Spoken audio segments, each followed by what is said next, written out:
자, 안녕하세요. 네, 문입니다. 일단 오늘 제가 국내 경기를 뭐 따로 베팅을 안 했죠. 뭐 주력으로 선정하지 않았는데 일단 뭐 그렇게 뭐 메리트가 있는 경기는 아니라고 생각을 했기 때문에 뭐 그렇다고 해서 뭐 우리은행 일반승을 가져가기에도 좀 애매한 경기다. 뭐 일단 그 전에 이제 위성호 감독이 뭐 우승을 한다고 오늘 경기에서 반드시 우승할 거라고 뭐 잡는다고 장난질 없다고 얘기를 했으니까 8시 반에 그 경기에 대해서 뭐 승리를 한 것은 뭐 이변이 없었죠. 그런 부분에서 뭐 우리 일반성을 좀 물고 하기에는 어 뭐 배당 메리트가 그렇게 없었다. 그렇다고 뭐 언어버나 뭐 이런 걸로 접근하려고 해도 도저히 뭐 그렇게 메리트가 있는 것은 아니었던 것 같습니다. 경기 자체가. 그래서 일단 패스를 했고 주력은 이미 이제 간원 상태죠. 뭐 느바 경기에 대해서는 안녕하세요. 예, 안녕하십니까 형님. 제가 제가 뭐 형님이라고 불러야죠. 예. 자, 그러니까 이제 제가 어 내일 그 느바 경기에 대해서 미리 주력으로 가지 않고 새벽 경기에 대해서만 갔습니다. 오늘 새벽 경기에 대해서만 리버풀 승으로 일단 단볼로 가져갔고 일단 뭐 3연승을 뭐 3연승이라고 해서 뭐 만족스럽진 않죠. 사실 최근에 뭐 2월달에 워낙 흐름이 좋지 않았기 때문에 뭐 3연승 한다고 해도 아무런 뭐 느낌이 없습니다. 예. 뭐 타이밍 뭐 리버풀 이게 타이밍인데 뭐 타이밍을 저는 이제 떠나서 타이밍을 떠나서 어 그 지난 경기 제가 그 에버튼이 아스날 상대로 승리를 하는 경기를 제가 다 봤거든요. 이제 봤는데 결국에 어떤 그 벌리가 하던 그 철퇴축구 수비적으로 운영을 하고 기본적으로 그리고 이제 세트피스 찬스에서 이제 어떤 그 공격수들의 그 높이와 그 수비수들의 그 높은 공격 공 그 뭐 이렇게 높은 그런 이제 헤딩 경합이라고 해야 되나요? 그런 거를 이제 이용을 해서 득점을 하고 이제 틀어막는 경기를 이제 하는데 사실 리버풀에게도 그런 축구가 과연 리버풀 원정에서도 통할 것이냐고 했을 때 저는 조금 회의적이다. 지금 아스날이 그 지난 경기에서 그 아스날이 그 에버튼 그 이제 감독이 이제 홈에서 그 이제 새로 부임한 경기였죠. 그래서 이제 아스날이 그 새로 바뀐 에버튼의 그 축구에 대해서 어느 정도 낯가림을 한 경기라고 저는 보고 있고 리버풀 홈에서까지 그런 철퇴 축구가 통하지는 않을 것이다. 그러면 이제 그 벌리 감독이 그 전에 그 리버풀 상대로 잘했느냐라고 했을 때는 그것도 아니거든요.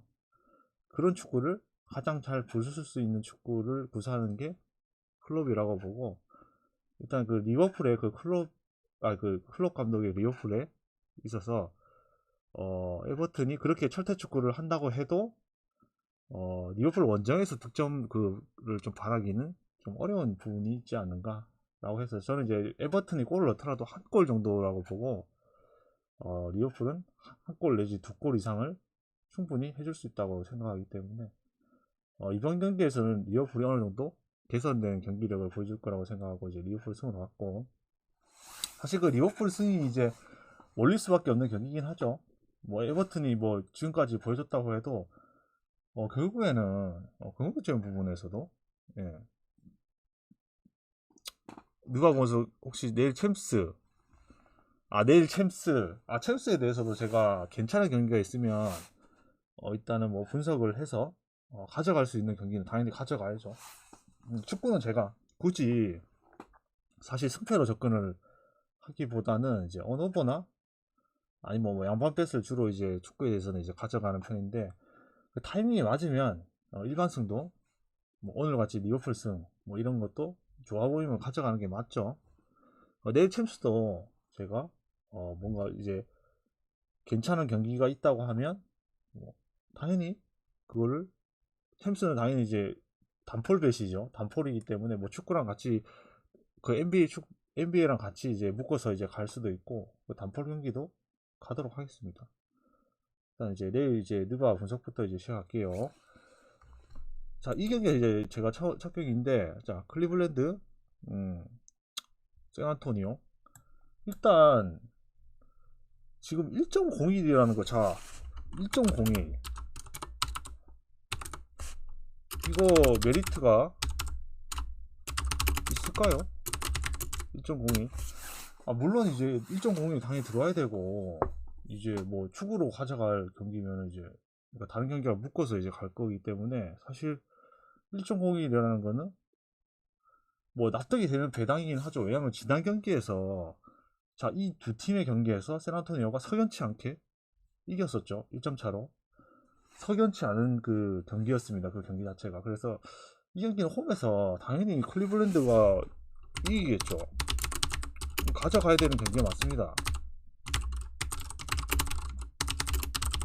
지난 경기 그 뭐 장난질 비슷하게 져가지고 그게 불과 뭐 2달 사이죠.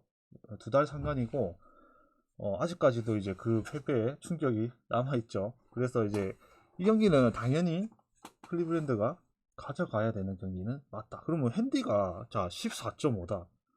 자 14.5라는 거는 쉽게 극복할 수 있는 핸디가 아닌 건 맞죠. 왜냐면 이제 우리 이제 느바는 지금 최근에는 이제 3점 트렌드이기 때문에 어느 정도 약팀이라도 어느 정도 3점 슛이 들어가게 되면 비벼진다는 거죠 사실. 그래서 예전에는 이런 14.5 핸디 같은 경우에도 16.5 막 17.5 뭐 이런 핸디도 극복한 경우가 굉장히 많았어요. 근데 최근에 어떤 트렌드로 봤을 때는 그 경기가 초반에 터지지 않는 한 이 정도 14.5 정도의 핸디는 극복하기 굉장히 어렵다. 그리고 이제 클리블랜드는 결국에는 이제 제가 항상 말씀드렸듯이 클리블랜드, 뭐 마이애미, 그다음에 뭐 멤피스, 뭐 이런 팀들은 수비로서 방패로 상대편을 쪼개는 팀이고, 이런 팀들이 상대의 어떤 그 득점을 폭발시켰을 때, 상대편의 그 3점슛을 많이 허용했을 때 우리 팀의 득점력으로 상대편을 억제를 그 이상의 득점력으로 이제 터트리지 못하는 그런 답답한 게임이 많이 나오고 있죠. 그래서 저는 이 경기는 내일 당연히 클리블랜드 일반성은 맞다고 생각하지만 14.5라면 이거는 샌안토니오로 가볼만 해요. 지금 뭐 트레 존스라든지 뭐 로미오 랭포드라든지 데빈 바셀이라든지 이런 슈터형의 그 자원들이 빠져 있는 것은 분명히 아쉽습니다. 하지만 지금 나와 있는 그 샌안토니오의 기존에 있는 선수들의 몇몇만 봐도 있잖아요. 사실은 이제 켈든 존슨이라든지 뭐 소찬이라든지 이런 선수들이 나와주게 되면 어느 정도 외곽 싸움은 되겠다, 이제 그런 생각이 들어요. 그리고 이제 그레엄 선수도 샬럿에서 와서 지난 경기 한번 미쳐졌죠. 자, 그런 모습을 보여준다고 하면 어느 정도 샌안토니오 3점 슛이 들어간다고 예상을 했을 때 이 경기는 분명히 좋아 보인다. 물론 이제 상당히 이제 뭐 클리블랜드가 수비가 좋은 팀이기 때문에 만약에 어떤 이제 샌안토니오의 공격적인 부분이 풀리지 않았을 때 굉장히 답답한 게임이 될 수가 있죠. 그래서 저는 이 경기는 샌안프렌으로 이제 보고, 기준점 대비 자 언더가 좋아 보인다. 일단 뭐 상대가 누구든 클리블랜드는 20초 이상 공을 가지고 있다 공격을 하죠. 그래서 만약에 이 경기에서 클리블랜드가 수비적으로 나온다.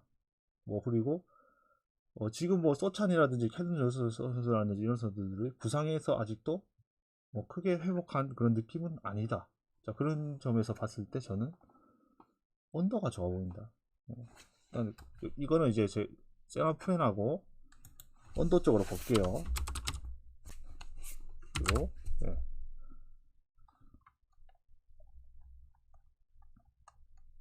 자, 인디애나하고 유타.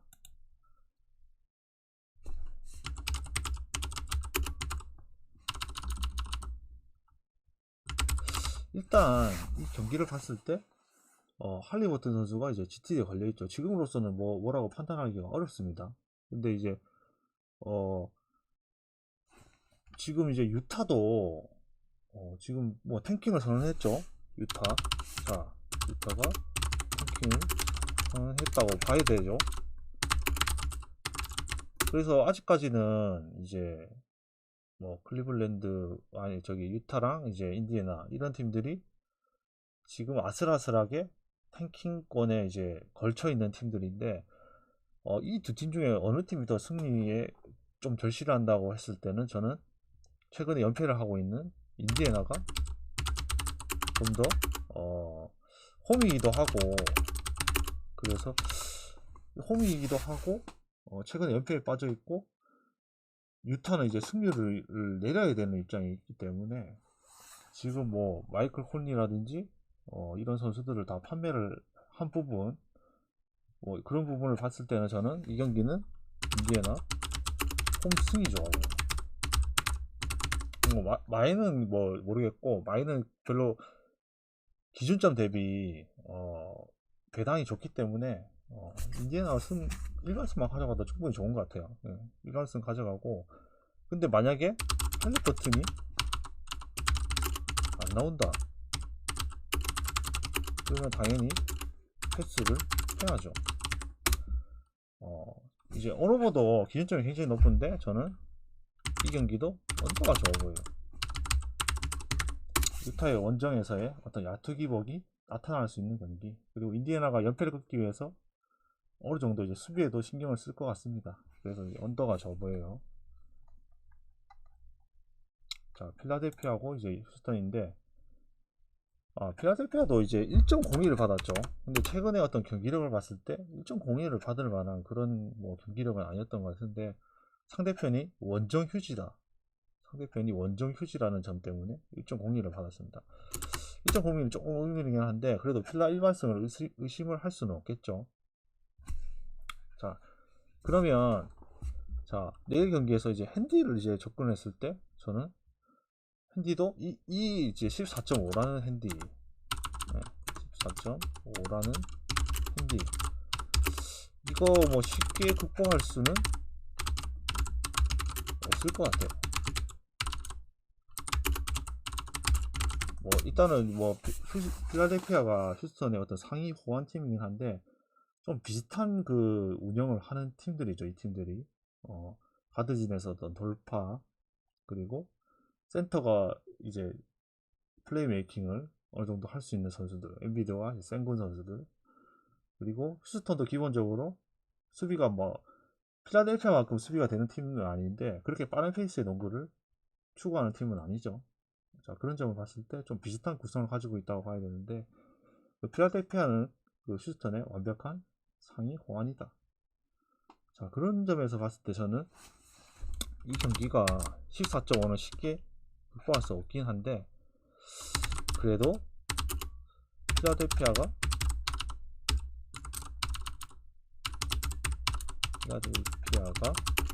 좀 대승을 하지 않을까. 그래서 필라 마행, 그리고 어로버 기준점 대비 이 경기는 저는 오바가 좋아 보입니다.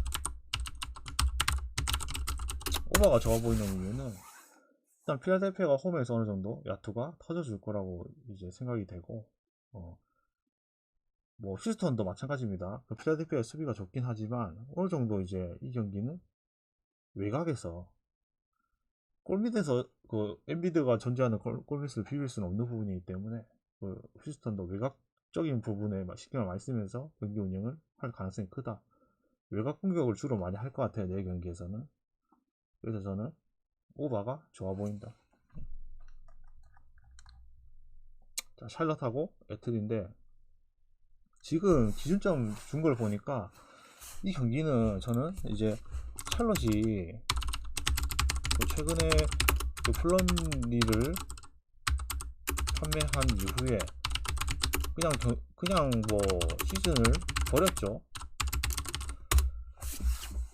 자, 그 애틀은 이제 뭐 샤덱 베이를 뭐 데려오긴 했는데 이 경기에 나올지 안 나올지는 미정이고, 나온다고 해도 어떤 유의미한 그 지금 뭐 전술에 적응하는 시간이 필요하기 때문에 유의미한 차이를 만들어내기는 어려울 것이라고 보고 있습니다. 그래서 자, 내일 경기를 그럼 봤을 때 과연 지금 뭐 애틀란타가 최근에 뭐 경기력이 좋고 그 대부분의 그 자원들이 출전을 하는 상황에서 자, 5.5라는 그 샬럿의 뭐 핸디를 줬죠. 이게 좀 이상해요. 최근에 뭐 샬럿이 그렇게 경기력이 좋았던 것도 아니고 계속 연패 중이고 저 골밑 높이도 엄청 낮아졌죠. 플러미가 나감으로 해서 사실 무주공산이죠. 자, 그런 면에 있어서 근데 샬럿이 자, 홈이라는 이유 하나밖에는 어느 정도 이제 존재를 하지 않는데 사실 샬럿에 에테를 상대로는 도저히 뭐 비워줄 수가 없는 그림이 나올 수밖에 없다. 근데 자, 1.35 에테의 배당 이것도 좀 후한 것 같아요. 최근에 경기력을 봤을 때. 그래서 저는 이 경기는 샬럿 프렌 플러스 자, 기존전 대비 저는 이 경기는 오바가 좋아 보인다. 결국에 이제 오바가 좋아 보인다는 건 뭐다? 샬럿이 개같이 비비고 플러스 외곽슛 외곽이 어느 정도 터질 것이다. 이걸 예상을 해서 이제 샬럿 프렌하고 오바를 볼게요. 물론 이제 샬럿이 수비가 사람이 아니기 때문에 애틀란타도 어느 정도 득점이 많이 나올 수밖에 없는 구조. 이렇게 해서 이제 이렇게 보고 다음 여기 넘어갈게요. 자, 마이애미와 이제 덴버. 지금 마이애미가 불안불안하면서도 경기를 이기고 있죠. 뭐 하위권 팀들과 뭐 접전을 계속 벌이면서 뭐 올챙이랑 접전, 휴지랑 접전 그러면서도 꾸역꾸역 이겨왔다. 자, 그런데 상대는 지금 덴버죠. 근데 덴버 배당이 생각보다 높다. 이거 뭐를 의미하죠? 지금 마이애미가 최근에 그 탱킹팀들한테 꾸역꾸역 이기긴 했지만 경기력이 그렇게 좋지는 사실 않았거든요. 거의 뭐 버틀러의 그 뭐 버저비터 덩커로 이기고 뭐 그 다음 경기는 연장을 가서 똥줄로 승리를 하고. 자, 그런 걸 봤을 때 과연 이제 덴버가 이제 원정이긴 하지만 마이애미가 홈이라는 부분이 있지만 과연 이 배당이 맞느냐 라고 했을 때 이제 라인업을 보니까 고든하고 머레이가 결정 가능성이 있다. 자, 그러면 저는 전혀 이런 거를 신경 안 쓰겠습니다. 지금 마이애미는 역승을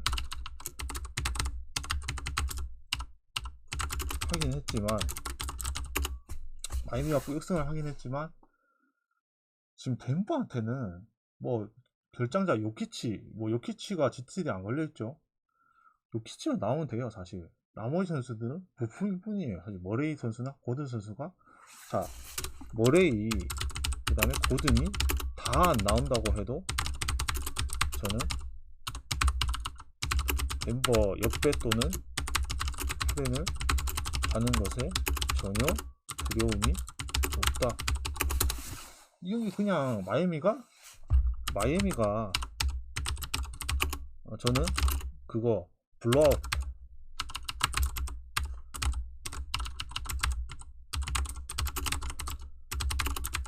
이게 블로아웃 하는 경기라는 게 뭐죠? 그냥 게임이 터질 것 같아요. 그냥 학살 경기가 나올 것 같아요. 자, 그러면 있어서 저는 이제 이 경기는 언더가 좋아 보입니다. 덴버 프렌 언더. 예. 만약에 이제 내일 경기에서 고든 선수랑 이제 뭐 머레이 선수 같은 선수들이 나오게 된다면 덴버 쪽으로 좀 배당이 하락할 수도 있겠죠. 뭐 프렌이든 마이애미든 저는 덴버 쪽이 좋아 보입니다. 뉴욕하고 이제 브루클린인데 자, 이 경기가 가장 예상이 어려워요. 네 경기 중에 가장 예상이 어렵고 자, 왜 예상이 어렵냐? 지금 브루클린이 33승 23패 이거는 지금 승률이 굉장히 높긴 한데 지금 듀란트 선수랑 어빙 선수가 있을 때 이제 거둔 승점이죠. 이제 승리고 뉴욕은 지금 조금씩 이제 경기력을 이제 회복하고 있는데 지금 브루클린에 영입된 선수들도 만만치 않다. 어떤 면에서 만만치 않다? 지금 뭐 디니 선수도 이제 혼자서 이제 득점을 어느 정도 이제 해줄 수 있는 선수고, 자, 브리지스, 캠 존슨, 필리 스미스. 모든 선수가, 자, 디펜스 플러스 3점을 넣을 수 있는 자원이다. 거기다가 이제 클렉스턴의 어떤 높이라든지 골밑에서의 그 존재감, 이런 거를 충분히 이제 보여줄 수 있는 경기라고 이제 보고 있고, 지금 라인업을 봤을 때 전혀 브루클린이 약하다는 생각이 들지 않죠. 자, 그러면 이제 뉴욕이 홈에서 과연 이제 브루클린 상대로 승리를 할 수 있을 거냐고 봤을 때 저는 어느 정도 뉴욕의 홈이라는 점을 감안하고, 그러니까 뉴욕의 홈이라는 점을 감안하고 그 이제 브루클린의 그 이적생들을 적응은 시간이 어느 정도 필요하다. 어느 정도 이제 브루클린은 그 라인업을 정리를 하고 로테이션을 적응시킬 시간이 필요하다. 그래서 당분간은 이 브루클린이라는 팀에 크게 뭐 기대를 할 수 있는 구조는 저는 아니라고 보고 있습니다. 물론 이제 그 토마스 선수가 최근에 브루클린의 그 새로운 희망으로 떠오르면서 굉장히 좋은 경기를 보여준 건 사실이나, 지금 그 두 팀 간에 이제 이적이 많았기 때문에 기존의 그 이적생들이 거의 없는 뉴욕의 그 로테이션이라든지 조직력이 브루클린의 그 조직력이나 어떤 그런 부분을 압도할 수 있는 경기. 물론 압도한다고 해서 학살을 한다 그런 의미가 아니고, 어느 정도 접전을 하더라도 뉴욕이 승리를 가져갈 경기라고 봅니다. 그래서 저는 뉴욕 승, 뉴욕 마행. 그리고 이 경기는 이제 기준점 대비 저는 언더가 좋아 보입니다. 왜 언더가 좋아 보이느냐? 결국에는 뉴욕이 뭐 무지성으로 3점슛을 터뜨리는 것은 아니고, 외곽수는 어느 정도 벤치에서 그 나오는 키클리라든지 아니면은 이제 제일런 브론슨이라든지 뭐 그램스 이런 선수들에게 의존을 하고 있는데, 나머지 선수들은 조금 아쉬운 부분이 있어요. 바렛이라든지 뭐 랜들이라든지 뭐 터지는 날은 잘 터지는데 외곽적인 부분에서 조금 아쉬운 부분이 존재를 한다. 그러면 이제 지금 이런 윙에서 이제 캠 존슨이라든지 브리지스라든지 뭐 필리 스미스라든지 이런 선수들이 수비를 하게 되면 야투율은 떨어질 수밖에 없다. 근데 뉴욕 홈이라는 점이 있기 때문에 제가 뉴욕 사이드를 보는 거지, 이 경기는 굉장히 진흙탕 경기로 흘러갈 가능성이 크고, 저는 그렇다고 하면 서로 팅팅, 너도 팅 나도 팅 이렇게 하다가 언더가 날 경기라고 보고 있습니다. 자, 다음 경기 볼게요. 자, 이 시카고가 올렸는데, 결국에는 이 시카고라는 팀은 지금 침몰하고 있죠. 어떻게 보면 뭐 결국에는 이제 이 팀이 플레이오프를 목표로 하고 개개인의 능력을 봤을 때는 괜찮아요. 하지만 수비를 하지 못하는 팀은 결국 강팀이 아니다. 그리고 이 팀의 가장 최근에 어떤 문제점은 시카고의 문제점. 자, 수비가 막장인데 어느 정도 그래 좋다. 수비는 어느 정도 약간은 올라왔다. 이렇게 볼 수 있는데, 결국에는 이 3점 슈터가 부족하다. 이거 크죠? 지금 시카고는 3점 슛이 가뭄이죠. 지금 3점 트렌드의 농구에서 수비가 안 되는데도 불구하고 우리 팀은 3점을 잘 못 쏜다. 결국에는 이제 계속 이제 역전패를 상대편에게 외곽슛을 계속 허용해서 역전패를 당하든지, 아니면 우리 팀이 계속 3점을 팅하다가 역전패를 당하든지, 이런 식의 경기가 많이 나오고 있죠. 시카고라는 팀은 최근에 믿을 만한 팀은 전혀 아니다. 그러면 올챙이는 이제 원정을 믿을 수가 있느냐? 자, 올챙이는 기본적으로 원정에서 믿을 수가 없다. 왜 믿을 수가 없죠? 결국 이 팀도 원정에서 야투 기복 때문에 믿을 수가 없죠. 저는 자, 이 경기가 시카고가 정제죠. 그리고 좀 이제 마인을 주긴 했는데, 그러면 이제 시카고가 과연 원정 올챙이를 뭐 학살을 할 수 있느냐 이렇게 봤을 때는 저는 어느 정도 학살각이 나와요.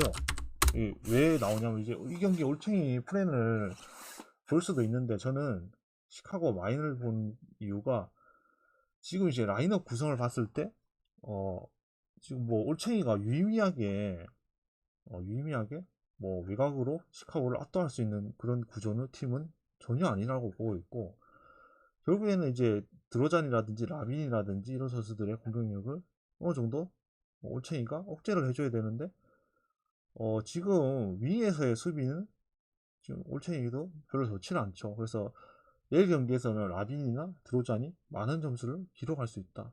그리고 부세비치 선수를 막아야 될 선수도 이제 뭐 카터 선수라든지 아니면 벤치에서 벌볼 선수라든지 이런 선수들이 나와서 막아야 되는데, 어느 정도 부세비치에게 득점을 허용할 수밖에 없다고 보고 있습니다. 그래서 저는 내일 오랜만에 시카고가 다득점, 어느 정도의 다득점이 나오면서 원정 올챙이를 압살하는 그림을 보고 있기 때문에 내일 경기는 저는 시카고 승, 시카고 마해, 그 다음에 오버가 좋아 보입니다. 경기는 저는 이제 김전 대비는 오버가 좋아 보인다. 어떻게 보면 오버가 제일 좋아 보이고 그게 베스트 선택일 수도 있어요. 근데 저는 이제 시카고 승도 좋아 보인다는 거 많이 나고.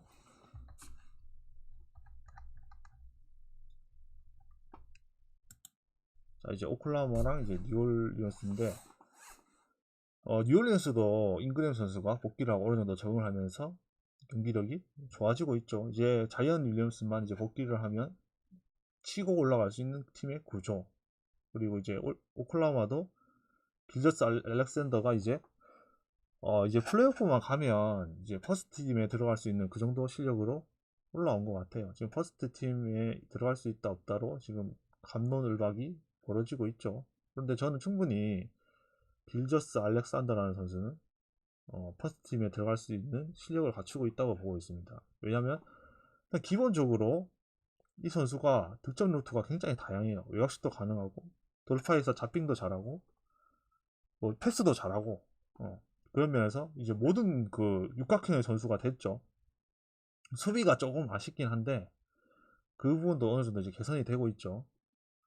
그리고 이제 기디 선수도 뭐 팀의 어떤 그 링크로서의 역할, 뭐 빠르고 이렇게 뭐 한 선수는 아닌데 굉장히 BQ가 좋은 선수. 나머지 선수들도 이제 외곽적인 부분에서 도움을 줄 수가 있죠, 오클라호마가. 저는 이 경기가 배당 대비 그러니까 정배가 가장 좋아 보이는, 너무 좋아 보여서 문제예요. 너무 좋아 보여서 문제다. 왜냐면 기존에 뉴욕에서 좋다 그래 수비를 어느 정도 이제 할 수 있는 선수들이 존재를 한다. 뭐 호버트 존스라든지 뭐 오피라든지 이런 선수들이 수비를 어느 정도 해줄 수 있는데, 결국에는 이제 가드진에서 맥컬럼 선수가 과연 이제 알렉산더 선수를 막을 수 있겠느냐. 잉그램 선수도 뭐 이제 오클라호마 상대로는 어느 정도 득점을 터뜨릴 수도 있겠죠. 하지만 나머지 그 포지션에서 전혀, 그리고 벤치 자원에서도 벤치 공간에서 마찬가지로 전혀 오클라호마가 원정 뉴올리언스에 뒤질 이유는 전혀 없다. 만약에 이 경기가 저는 홈원정이 바뀌었다고 하면은 당연히 뉴올리언스 승으로 가는 게 맞다고 이제 보아지는데, 이 경기는 오클라호마의 그 오클라호마의 야투를 뉴올리언스가 제어할 수 없을 경기. 야투를 따라가지 못하고 페이스를 따라가지 못해서 자멸할 수 있는 경기라고 보고 있고, 오클라호마 승, 그 다음에 마헨 기준점 대비 오버가 좋아요. 오클라호마도 그렇게 수비가 좋은 팀은 아니기 때문에 어느 정도 이제 잉그램하고 맥컬럼 이런 선수들에게 득점을 먹힐 수밖에 없다는 구조로 보지만, 저는 오클라호마가 더 다득점을 할 수 있다고 보고 이 경기는 이제 승하고 마인하고 오버를 보겠습니다. 자, 댈러스하고 미네소타. 자, 지난 경기에서 이제 돈치치가 복귀를 했다. 그러면 사실 그 어빙이 그 돈치치가 없을 때 이적하자마자 이제 캐리해준 부분이 있는데, 자 돈치치가 복귀하자마자 지면은 좀 쑥스럽잖아요. 그런 상황이 나왔죠. 근데 자 그러면 이 경기를 과연 당연히 쉽게 가져가야 되는 게 맞죠. 홈이고, 자 댈러스 홈 플러스 돈치치 두 경기, 그리고 첫 경기 졌기 때문에 빡쳤다. 이런 부분 때문에 지금 댈러스 쪽으로 어느 정도 몰릴 수밖에 없는 경기라고 이제 봐지는데, 지금 미네소타라는 팀이 콜리를 영입을 했죠. 자, 콜리를 영입했다는 것은 굉장히 크죠. 왜냐하면 디안젤로 러셀 선수는 무늬한 포인트 가지고 사실은 슈팅 가드에 가까운 선수고, 빅맨을 살려주는 움직임이 별로 없었다. 사실 그냥 따로 노는 선수죠. 그런데 지금 고베어 선수를 살려줄 수 있는 마이클 콘니라는 선수가 합류를 했다는 점은 굉장히 크죠. 이 선수가 물론 이제 로테이션에 적용하는 시간이 필요하긴 한데, 이 정도 베테랑이고 콜리 정도의 클래스를 가진 선수가 합류를 했다는 것은 굉장히 크죠. 그래서 저는 이 경기가 지금 댈러스가 굉장히 저배당을 받았는데 그 정도의 게임은 아니라고 보고 있습니다. 충분히 뭐 마이클 콜리를 이제 뭐 차치로 두고 나머지 선수들의 어떤 퀄리티를 봤을 때, 뭐 어빙 선수가 물론 이제 댈러스에 합류를 했고 그 부분에서는 이제 플러스 요인인데, 나머지 선수들의 어떤 퀄리티라든지 공격력을 감안했을 때 댈러스가 쉽게 게임을 끌고 가지는 못할 것이다 라고 보고 있습니다. 그래서 이 경기가 저는, 자 미네소타 프렌이 굉장히 좋아 보입니다. 그러니까 내일 경기 프렌 중에 가장 좋아 보이는 게 사실 미네소타 프렌이에요. 미네소타 프렌이 좋아 보이고, 지금 뭐 콜리하고 고베어의 어떤 투웨이 게임으로만 통해서도 굉장히 득점을 양산할 수 있는 경기라고 보고 있습니다. 뭐 그래서 뭐 벤치에서 뭐 우드 선수라든지 이런 선수가 나오긴 한데, 사실 뭐 우드라든지 포엘이라든지 이런 선수들은 고베어의 높이 앞에서는 사실은 뭐 높이가 있다고 볼 수가 없죠, 이 선수가. 그리고 우드 선수는 이제 공격은 잘하는데 수비적인 부분에서는 사실 문제가 있죠. 고베어 선수가 골밑에서 어느 정도 이제 고베어 선수를 살려줄 수 있는 포인트 가드가 존재를 했다면 더 좋은 움직임을 보여줬을 겁니다. 근데 콜리가 왔다는 거는 어느 정도 골밑에서 날뛴다고 봐야 됩니다, 고베어 선수가. 그래서 이 경기가 콜리와 고베어의 쇼케이스가 되지 않을까 저는 생각하고, 미네소타 프렌이 굉장히 좋아 보인다. 오너버적인 측면으로 봤을 때는 저는 당연히 이 경기는 댈러스 홈이죠. 댈러스 홈에서 어느 정도 야투가 터지겠지만 양 팀의 어떤 그 수비력이나 이런 부분을 봤을 때 저는 이 경기는 언더가 좋아 보입니다. 결국엔 이제 고베어가 살아난다고 하는 거는 수비적인 부분에서 살아날 가능성이 존재를 하죠. 그리고 이제 고베어가 살아난다고 하면 어빙이라든지 돈치치라든지 이런 선수들의 돌파가 어느 정도 감쇄될 가능성이 존재를 한다. 자, 그런 면에서 봤을 때 저는 이 경기는 굉장히 진흙탕 게임으로 흘러가다가 마지막에 댈러스가 이기거나 아니면 역배가 나는 그림으로 보고 있기 때문에 프렌과 언더가 좋아 보입니다. 자, 이제 다음 경기. 일단 골스가 지난 경기 홈에서 이제 레이커스에게 패배를 했죠. 그 경기력이 굉장히 좋지 않았다. 골스가 이제 어떤 템포 푸시라든지 그리고 이제 외곽적인 부분에서 경기가 잘 풀릴 때는 굉장한 다득점을 내는 팀인데, 그 경기에서 두 팀을 합쳐서 뭐 210점 원저리밖에 안 났었죠. 자, 그런 면에서 봤을 때 골스가 이 경기도 골스가 그런 야투적인 기복을 보일 가능성은 적다고 봐요. 그러니까 왜 그러냐면, 결국에는 자 워싱턴이, 저는 이제 얼마 전까지만 해도 워싱턴이 NBA에서 수비를 가장 못한다고 생각했습니다. 그러니까 실제로 그랬고, 그런데 이제 어느 정도 수비에서 개선이 된 모습을 보여주고는 있죠. 하지만 결국엔 이 팀은 수비적인 측면에서는 믿을 수가 없다.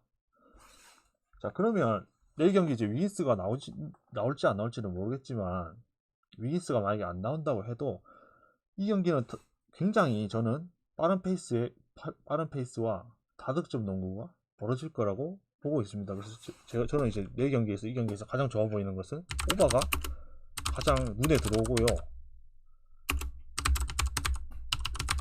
그러니까 오바가 굉장히 좋아 보입니다. 이제 쿠즈마 선수가 나올지 안 나올지는 모르겠으나 쿠즈마 선수와 이제 위긴스 선수가 나오지 않는다고 가정을 했을 때도 저는 골스가 홈에서 2번 연속이나 그렇게 이렇게 뭐 야투의 기복이 보인다거나 저득점 경기를 할 것 같지는 않고, 그렇다고 해서 워싱턴이 최근에 그 워싱턴의 야투 감각이나 이런 부분을 봤을 때 골스 상대로도 충분히 외곽 공격이 터질 수가 있는 경기. 그래서 저는 승패로 접근하기보다는 이 경기는 오바가 제일 좋아 보이고, 자, 승패로 굳이 접근을 하자면 저는 이 경기는 골스 승, 그 다음에 골스 마인승. 워싱턴의 경기력이 좋긴 하나, 그게 골스 원정에서 항상 이제 제가 하는 말이 있죠. 자, 골스가 지난 경기에서 패배를 하거나 아니면 개차반하는 경기, 뭐 턴오버를 많이 하는 경기, 이런 경기를 했을 때는 그 다음 경기는 골스를 가야 됩니다. 왜냐? 이 스티브 커 감독이 지난 경기에서의 어떤 그 안 좋은 점을 빨리 개선을 하고 나오는 감독이기 때문에 분명히 다음 경기에서 반등이 일어난다. 그게 그러니까 반등이라는 게 이제 당연히 승을 해서 반등을 한다기보다 경기력이 반등한다, 그 말입니다. 제 말은. 그래서 골스의 어떤 그 공격적인 부분이 충분히 살아날 것이다 라고 봤을 때 저는 이제 이 경기는 오버가 좋아 보인다고 했죠. 그리고 골스 승, 그 다음에 골스 마인승까지도 좋아 보인다. 워싱턴의 그 수비적인 약점을 충분히 골스 그 외곽 자원들의 그 외곽이 뻥뻥 터지면서 게임이 터질 수도 있는 경기라고 저는 보고 있습니다. 물론 이제 워싱턴이 골스의 그 외곽 수비적인 약점, 그리고 골미드에서 높이가 그렇게 높지 않죠. 그런 부분에서 어느 정도 워싱턴도 다득점이 가능하다. 그래서 굳이 이 경기를 골스 마인승, 뭐 골스 승 이렇게 가기보다는 저는 베스트 선택은 오버가 아닐까. 기준점도 낮은 편이죠. 네. 커리가 없다고 해서 뭐 오버가 안 한다 이런 게 아니라, 커리가 없는 부분이 오히려 이 나머지 선수들의 그 벤치 자원들의 충분한 활용을 통해서 지금 뭐 워싱턴의 약한 수비를 공략할 수 있는 게임이 나올 수 있다고 봅니다. 이 경기가 이제 마지막 경기고 단폴인데, 사실 이제 단폴인데 가장 어려운 경기 중에 하나죠. 이제 제가 위에서 봤듯이 이제 오늘 경기에서 가장 어려운 경기가 저는 이제 이 경기라고 했는데, 어, 인디애나하고 이제 유타 경기가 가장 어렵다고 했는데, 그 다음으로 이제 제가 승패를 고민할 때 어려운 경기가 이 경기였어요. 근데 자, 일단 내일 경기에 사실은 르브론 제임스가 GTD에 걸렸지만 안 나온다고 보고 있습니다. 그러니까 안 나온다고 일단 뉴스가 나왔어요. 그러니까 안 나오고 이 경기까지는 르브론 제임스가 결정을 한다. 자, 제임스가 결정을 한다. 근데 기본적으로 저는 이제 전에 경기에서 이제 레이커스가 골스를 이겼을 때 딱 그걸 보자마자 어떤 생각이 들었냐면, 자, 다음 경기에서는 그러면 날 반대로 가야겠다 라고 생각했거든요. 이제 르브론 제임스 없이 2연승을 하기는 굉장히 어려운 구조다, 사실 이 팀 자체가. 자, 그런데 이제 상대를 보니까 자, 포틀랜드다. 그래서 이제 이 경기가 어려워진 거죠. 왜 포틀랜드가 이제 어려워졌나? 최근에 이제 포틀랜드가 굉장히 경기력이 좋지가 않다. 사실 홈이라고 해서 이제 포틀랜드 무지성으로, 예전에는 이제 뭐 시계 타임이다, 뭐 릴라드 타임이다, 뭐 이렇게 해서 외곽슛이 무지성으로 터지고 있는데, 이제 지금은 포틀랜드가 홈에서 어떤 그런 구조가 전혀 아니죠. 그런 구조가 아니고 선수들은 다 따로 곡방으로 놀고 있고, 자, 트레이드로 영입한 선수들 뭐 레디시라든지 뭐 타이볼이라든지 이런 선수들을 영입했는데, 이 팀의 지금 기조가 뭔지를 모르겠어요. 이런 선수들 영입해서 이런 선수를 영입했다고 해서 크게 도움이 될 것 같지 않아요. 오히려 레디시 선수보다는 뭐 조시 하트 선수가 오히려 더 도움이 되는 그런 존재가 아니었나 이렇게 생각이 되는데, 지금 뭐 그렇게 전력이 강해졌다고 볼 수가 없는 포틀랜드고, 결국 릴라드 하나만을 보고 있는데, 이 사이먼스 선수도 굉장히 저는 이제 좀 부정적으로 보고 있습니다. 왜냐하면 결국에는 맥컬럼 선수의 하위 호환이라고 봐집니다. 사실 맥컬럼 선수는 이제 벤치 구간에서 핸들러도 해줄 수 있는 선수였는데, 이 사이먼스 선수는 핸들링도 굉장히 불안하죠. 이 선수가 이제 메인 핸들러 나서게 되면 압박하면은 뭐 턴오버가 양산이 되고 있죠. 그리고 이제 외곽 슛에 대해서도 기복적인 모습을 많이 보여주면서, 이거 사실은 사이먼스 리라드 조합은 실패한 조합이라는 얘기가 많이 나오고 있습니다. 뭐 수비적인 부분에서는 뭐 막장이니까 말도 하기 싫고. 자, 그러면 이 그랜트 선수가 안 나오는 건 굉장히 크죠. 만약에 이제 그랜트 선수가 나온다고 하면 일단은 뭐 포틀랜드 반대로 가기가 좀 어려운 부분이긴 한데, 저는 그렇게 볼게요. 만약에 내일 당연히 뭐 이제 그랜트 선수가 나온다는 가정하에, 그랜트 선수가 나온다. 일단 그랜트 선수가 나오면은 포틀로 볼 수밖에 없어요. 지금 제가 이제 레이커스가 전 경기에서 이겼음에도 불구하고 이제 반대로 가야겠다 생각한 점이 뭐냐면, 이 르브론 제임스가 없을 때는 결국 이 팀에서 어떤 이제 경기를 조율해 줄 수 있는 선수가 부족하다. 결국에는 이제 슈로더 선수도 자기 공격을 보는 선수죠. 러셀도 마찬가지입니다. 자기 공격을 보는 선수고, 이 두 선수의 특징이 있죠. 수비와 막장이라는 거. 그래서 릴라드와 사이먼스 선수가 어느 정도 깡패 짓을 할 가능성이 큽니다. 이 선수들을 상대로는. 이 선수들의 상대로 공격적으로 깡패 짓을 할 가능성이 크다. 자, 그러면 이제 나머지 선수들, 뭐 데이비스 선수가 지난 경기만큼의 어떤 그런 수비력 이런 거를 당연히 보여주겠죠. 데이비스 선수는 그 수비적인 부분에서는 이제 깔 수가 없는 선수이기 때문에. 하지만 공격에서는 깔 게 굉장히 많죠.